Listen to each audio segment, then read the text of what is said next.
lots and lots and lots of churches will do this story to start Lent. So all over the world right now, a lot of people just read a story just like that. And most sermons, most of the people who come up here after someone reads that, most of the sermons are going to focus on the temptation in the wilderness there, and they're going to focus on the things that Jesus was tempted by.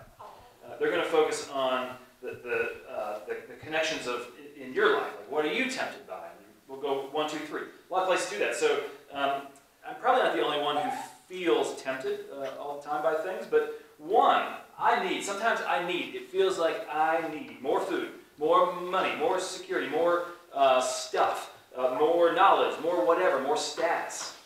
Sometimes I feel like I need that, and if I don't have that, there's no way I'm going to succeed.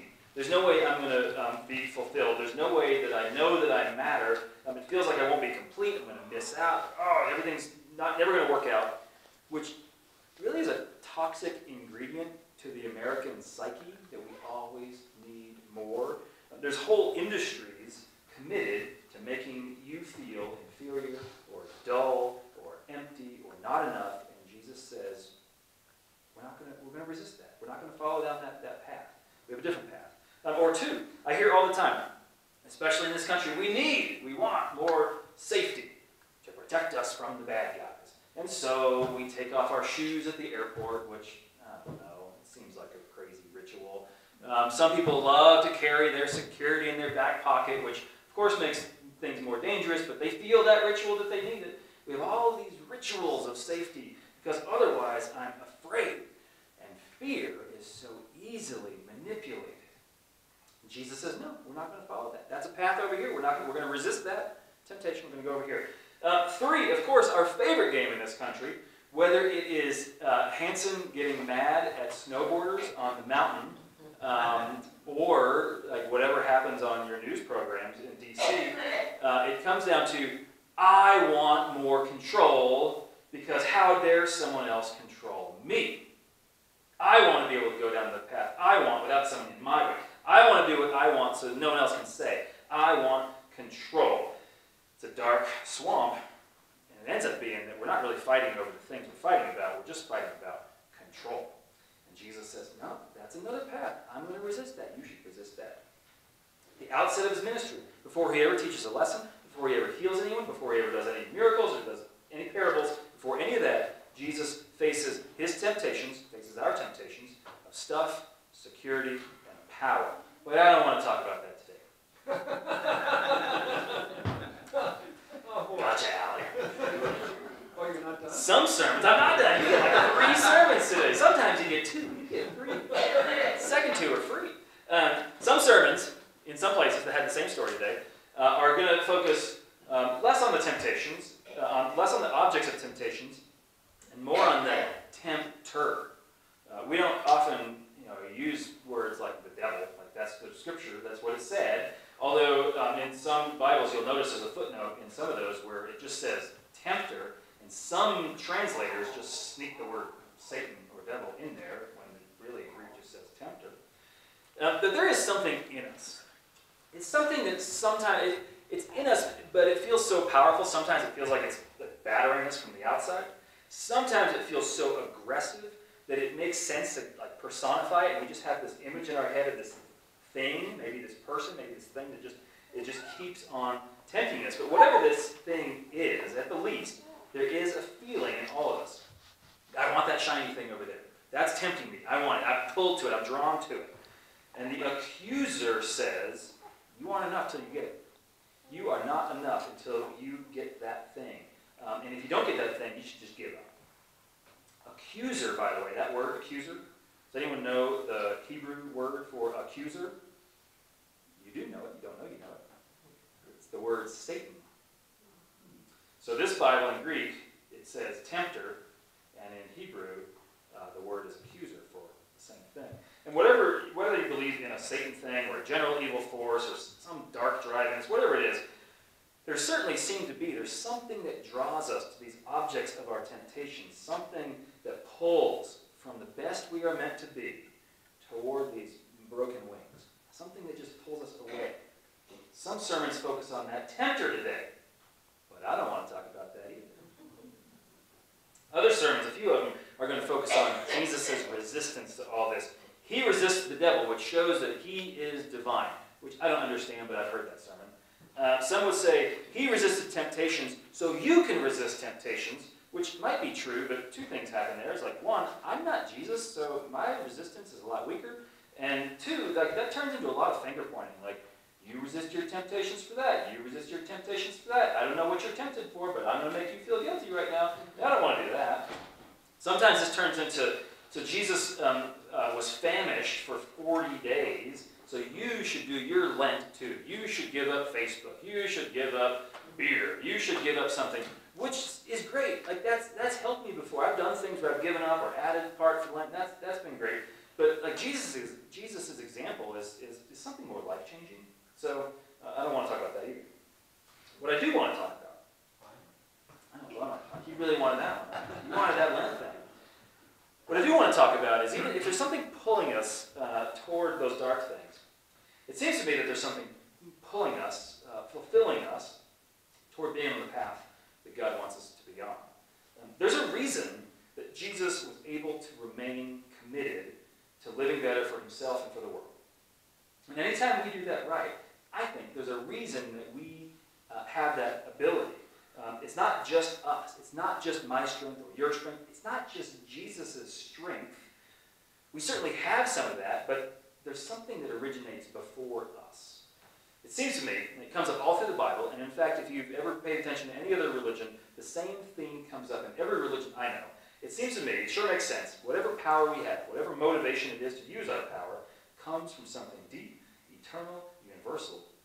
And you can call it what you will. You can call it the power of humankind. You can call it the breath of life. You can call it a second wind, which is probably a really good one.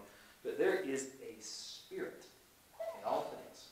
A spirit through all things. A spirit that manifests in our lives. A spirit of guidance and support and encouragement that gives us that strength that we use for faith and hope to choose a holy journey. And that's what I want to talk about today. The spirit that makes your spirit stronger than you even realize. Sometimes Jesus talked about the spirit as an advocate. That was a Greek word. He said, I'm going to leave my spirit, I'm going to leave my advocate for you. And he distinguishes that with accuser, advocate and accuser. Other times Jesus talks about this spirit as breath or a dove or a light in distinction to the darkness. And we, all the time, try to cover that light that shines through us. We try to cover it when we really want to do something. So we ignore the light, and then we go and we want to touch that or eat that or let ourselves feel anger. We let ourselves do these things. We let ourselves fall into shame or despair. It's powerful. We have a light. Sometimes we cover that light. We may try to blow that light out, and we're just not sure. The darkness around us is stronger than me. It happens to me. If you know me well enough, you know I get into places where the darkness around me feels stronger than me. You know the truth? It is. But it's not just my strength. There's other strength there. We may get confused when the shadows of this whole world seem to dim the light, the stress, the guilt, the relentless bad news that makes us question whether the world is moving toward more hurt or more joy. And we have to ask ourselves, which is more true? That the shadows are just a precursor to an inevitable starless night? Is that the way the world is? Or, as John said of Jesus, the light shines in the darkness, and the darkness cannot put it out. Which is more true of the world, the accuser or the advocate? And more important, which is more true of you? Are you stuck in these ruts of patterns and habits that you have no control over? Are you stuck with a self-doubt that rules you?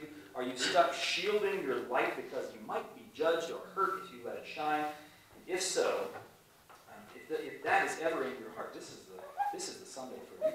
Because people come to me all the time with these really heavy things. So-and-so has cancer. My wife has this.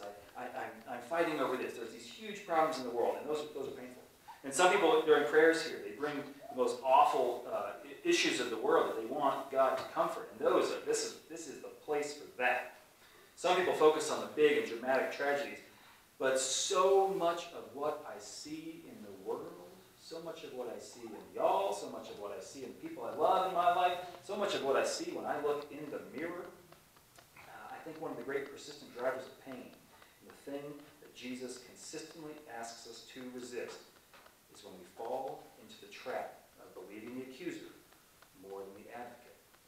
It so hurts to watch folks so easily believe in their shadows rather than the light inside.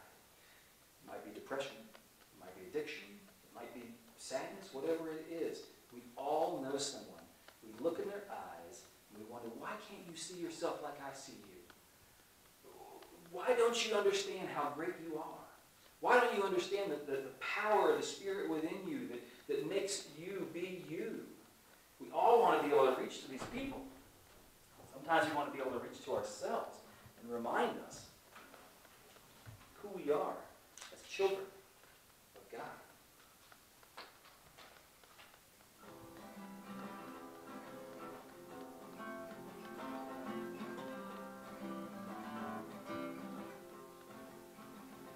You got a heart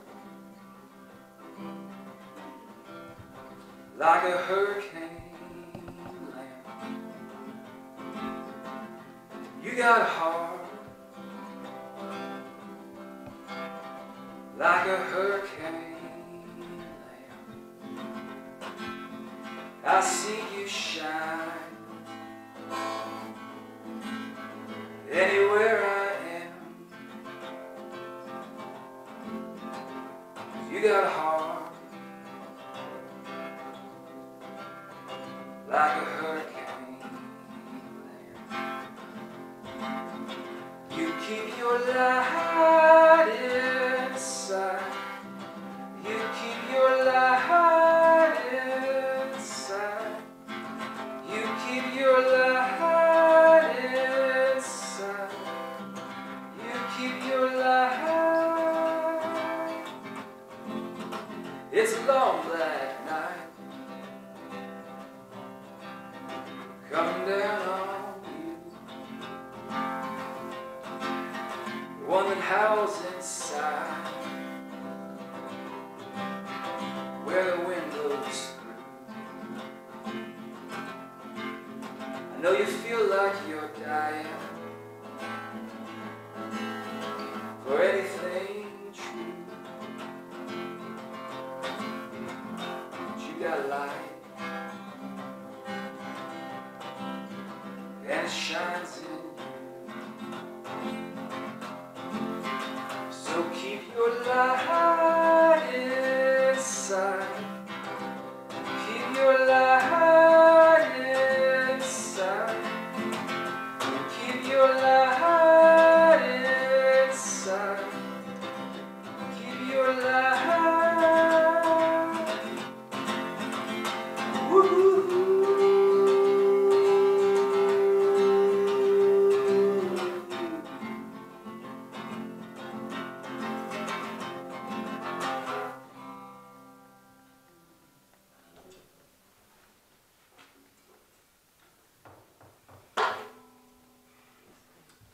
There is, I believe, this is just me, but I believe there is a guiding light at the heart of all things, heart of this world, somehow holding it all together, somehow, even though it's out there, it is also closer to you than your own heartbeat.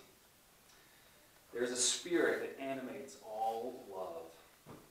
We, unfortunately, are great at ignoring it and denying it and arguing with it and making excuses for not following through with it, but at our best, this church thing is here to remind us of that light. It's to remind us to look at each other and that person has light, that person has light, maybe I do too. And so we are here to trust the light that is beyond us. We are here to practice the light that is within us.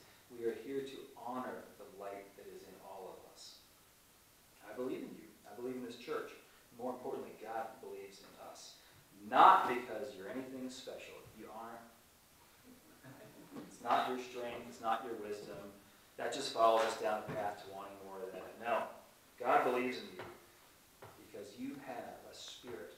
You are children of God, imprinted with the image of God. So this spirit